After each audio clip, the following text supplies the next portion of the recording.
Hi, my name is Arisha Williams, and this is our 15-minute look into traditional autism or a microschool. Which one is actually right for my child? If you have a child with autism, ADHD, a learning difference, or any kind of diverse learning need, and you've been quietly wondering whether traditional school is really the right place for them, this video is for you. Not because I'm going to tell you what to do, but because I think you deserve to actually understand what your options are. All of them, laid out honestly, side by side. Because here's what I hear from parents every single week: I know something isn't right. I know something isn't working. And I know something isn't right. I just don't know what else is out there. So that's what this video is. I'm going to walk you through three types of school environments: traditional school, autism specific or special education schools, and microschools. And I'm going to tell you the truth about each one as I see it, where they fall short, and how to know which one your child actually needs. Hi, again, my name is Irisha Williams. I'm the founder of Inspire Academy of Schools Network, a K-12 microschool here in Glendale, Arizona, and Sun City. And on July 30th, from 6 to 7 p.m., I'm hosting a free live workshop via Zoom where we go even deeper into this topic and all of these things together. But first, let's talk about what no one else is telling you.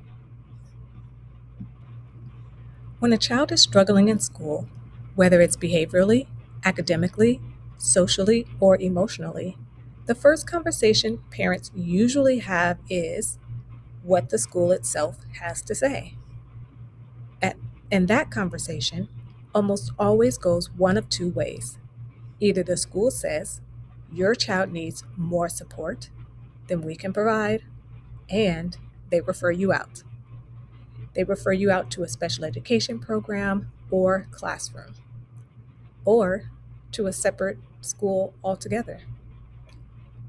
And the school will typically say, we're doing everything we can, and hands you an IEP that gets revised once a year, or a 504 plan that teachers actually don't even follow, and a seat in a classroom that was never designed for how your child learns.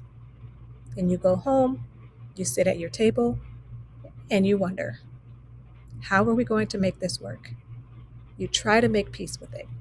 And every September, you hope this year will be different. But it isn't, because the environment hasn't changed. The size of the classroom hasn't changed.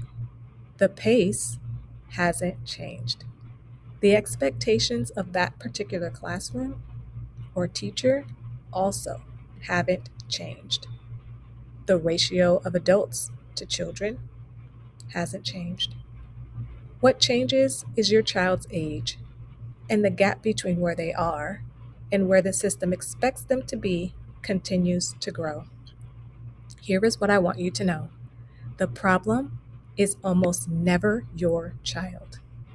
The problem is a system that was designed for an average student, and your child is not average. Your child is specific, and specific children need specific environments. So let's talk about those environments. Let's talk what is a traditional school.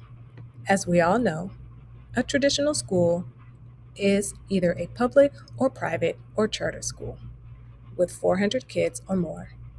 These models were built over hundreds of years.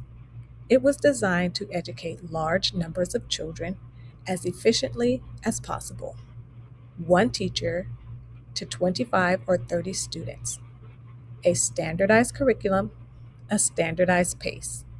And for children who fall within a fairly narrow range of learning profiles, average processing speed, average social development, average social emotional regulation, it works reasonably well. But here is the honest truth about traditional school and diverse learners. The system was not built for these children. It is being adapted for these children. And if your child falls within this category, then the school is adapting to your child. And there is a significant difference between adapting a system to a child versus adapting the environment to your child. Adapting a system for a child who wasn't part of its original design means accommodation, not transformation. It means your child gets pulled out for support services, then put back into general classroom, and expected to keep up. It means an IEP that outlines what your child needs in theory and a classroom of 30 students in practice. It means a teacher who genuinely cares and is also responsible for 29 other children at the same time. It also means that your child spends a significant portion of time outside of the traditional classroom. Traditional school is not bad, it just is what it is. And for a child who needs something different, it is simply not enough. The second option many families explore, especially families who have received a diagnosis, is an autism specific school or a specialized special education program. And I want to speak to this carefully because these programs exist for a reason and they serve children who genuinely need them.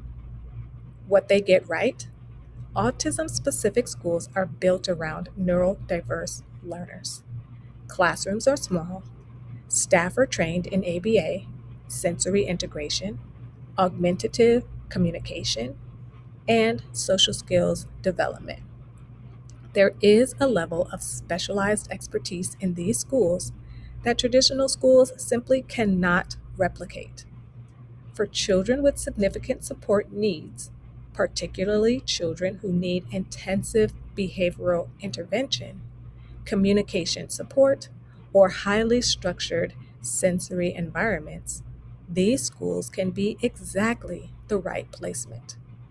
Where they fall short, and this is the part no one talks about, many autism specific schools are built around a deficit model, meaning the entire framework of the child's education is organized around what they cannot do, what they need therapy for, what they need to be corrected toward.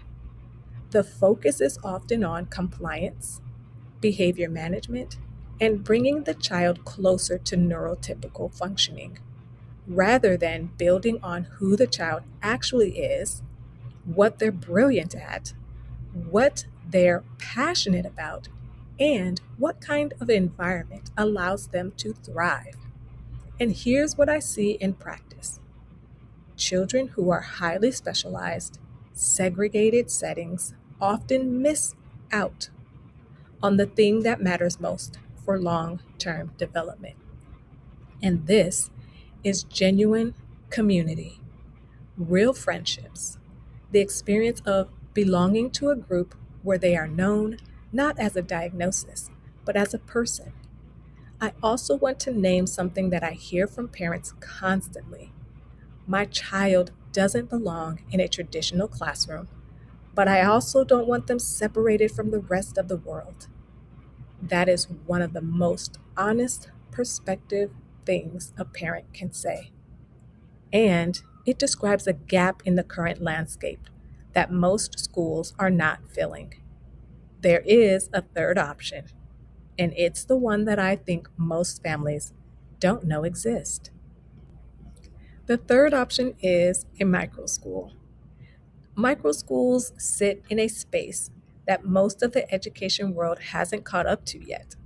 And the best way I can describe it is this: a microschool gives your child the personalization of homeschool and the structure of a real school all at the same time.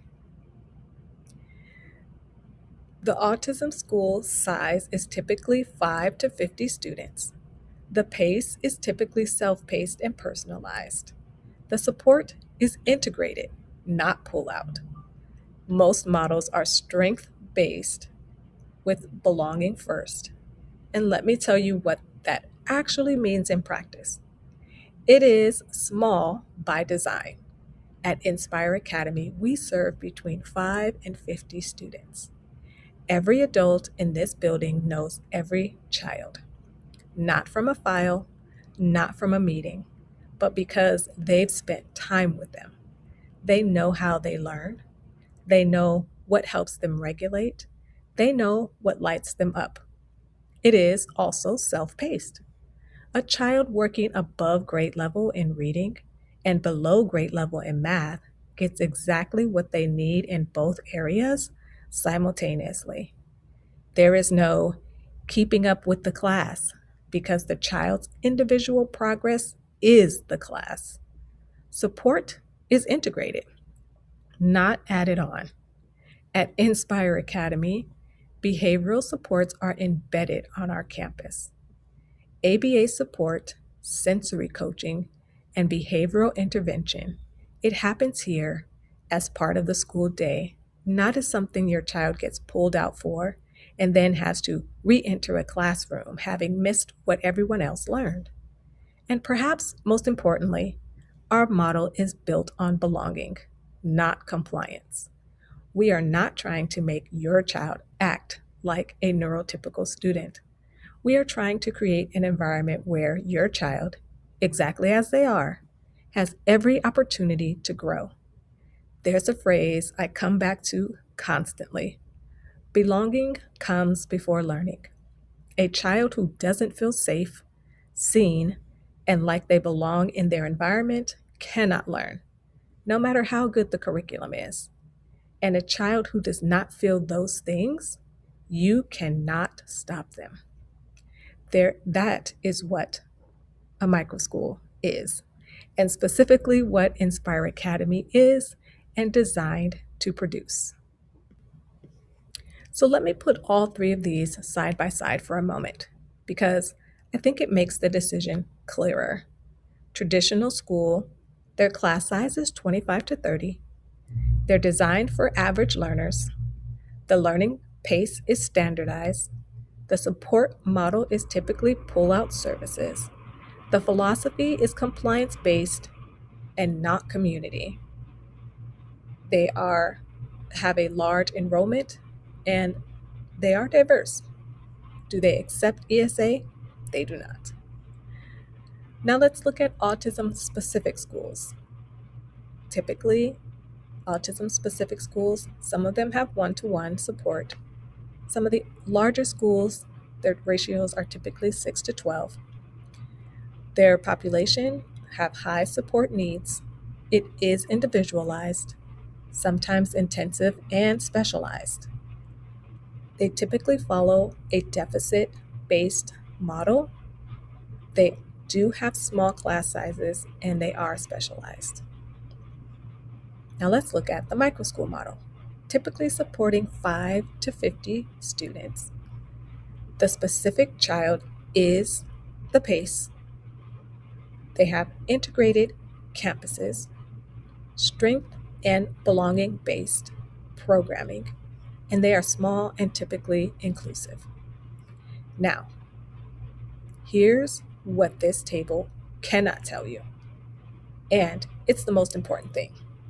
None of these models are right or wrong when you think about them as a whole.